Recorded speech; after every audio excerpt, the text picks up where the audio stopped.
பாய், பாய், பாய். கடைய அடைக்காதீங்க பாய். கடைய அடைக்க போறீங்களா? ரொம்ப அவசரம் பாய். கடைய அடைக்காதீங்க. ஐயோ! கடை அடைக்கிறீகளா? கடை அடைக்கலடா. இப்பதான் தொறக்கிறேன் கடைய. மூதேவி. நைட்டு 12 மணி ஆயிருச்சு கடைய அடைக்கிறீகளாம்ல. கடை அடைக்கும்போது தான் ரொம்ப அவசரத்துல வருவாரு. அப்படி என்னடா வேணும் உனக்கு? அவர் ரொம்ப அவசரம். ஒரு ஜாமான் ஒண்ணு குடுங்க பாய். ப்ளீஸ் பாய். எங்கிட்டு கிடந்து கடைய அடைக்கும்போது கடைய தொறங்க, இது பண்ணுங்கன்னுகிட்டு. இப்ப 12 மணி ஆச்சு. இப்ப நம்ம உசுர எடுக்குறாய்ங்க.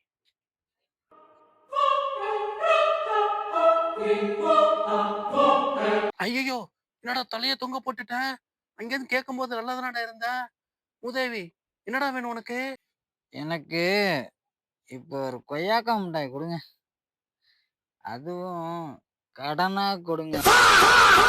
குடிகார கவ்வதி பயல. கடைய பூட்டுன என்ன? ரூ. 1 கொய்யா மிட்டாய்க்கு கடைய தொறக்க வச்சு, அதுவும் கடன் வேற கேட்கிற. கண்ட கருமத்தையும் குடிக்க வேண்டியது கவ்வதி பயல.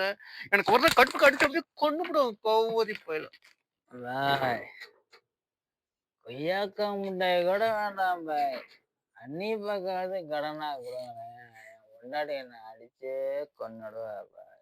அட குடிகார பயல இங்கதான் நிக்கிறேன். இன்னும் போகலையாடி? உன் இம்சை தாங்க முடியலடா. ஐயையோ! என்ன பண்ணி தொலைகிறேன்னு தெரியல. நீ செத்ததான் நிக்க. பாய். ஒரே ஒரு அண்ணி பக்காவது குடுங்க பாய். ஐயையோ! இவங்க இம்சை தாங்க முடியலையே. இந்த குடிகாரங்க தொந்தரவு தாங்க முடியலையே.